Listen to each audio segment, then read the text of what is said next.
আগাম শীতের সবজি ঢাকার বাজারে আসায় কিছুটা কমেছে দাম, তবে এখনো মরিচের ঝাঁজে বাড়তি দাম গুনতে হচ্ছে ক্রেতাদের। ১.৫ মাসের ব্যবধানে অনেকটা কমেছে চালের দাম। বিক্রেতারা বলছেন সামনের মাস থেকে নতুন আমন ধান বাজারে আসতে শুরু করবে, তাই আপাতত চালের বাজারে অস্থিরতার সুযোগ কম। সাদাত হাবিবি সেতু রিপোর্ট। নায়াসিনামাইড ও স্যালিসাইলিক সমৃদ্ধ লিলি ফেস ওয়াশ যা ফেসের ডেড স্কিন সেল দূর করে দেয় দ্বিগুণ ফাস্টার ব্রাইটেনিং।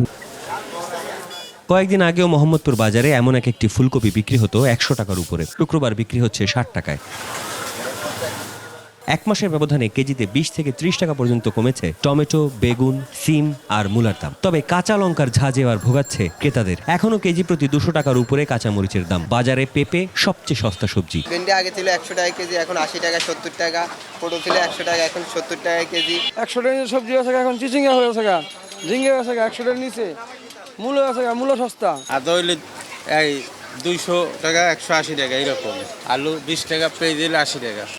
এক সপ্তাহে বেড়েছে পেঁয়াজের দাম, আবার দাম কিছুটা কমেছে আদার। রসুনের দাম অপরিবর্তিত। প্রায় ৭-৮ মাস হয়ে গেল, মানে উঠার পর থেকে একই দামই রয়ে গেছে।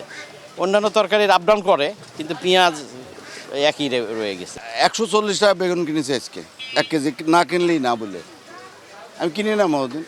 এই হচ্ছে জগৎ, আর কি বলার দরকার, আর কি বলবো আসলে। ভারতীয় চাল আমদানির পর থেকে পড়তির দিকে থাকা চালের বাজারে ক্রেতাদের হতাশা কিছুটা কমেছে। যে মিনিকেটের দাম কেজিতে ৯০ টাকার উপরে ছিল, তার দাম বর্তমানে ৮০ থেকে ৮২ টাকা। নাজিরশাল বিক্রি করতেছি আপনার ৭৫ থেকে ৮০, আপনার ইন্ডিয়ান হলে ৭৫, আমার দেশি হলে ৮০ টাকা কেজি। ইন্ডিয়ান মিনিট বেচতেছি ৭২-৭৪, আর আমার দেশি মিনিকেট আপনার ৮০ টাকা বেচতে হয়।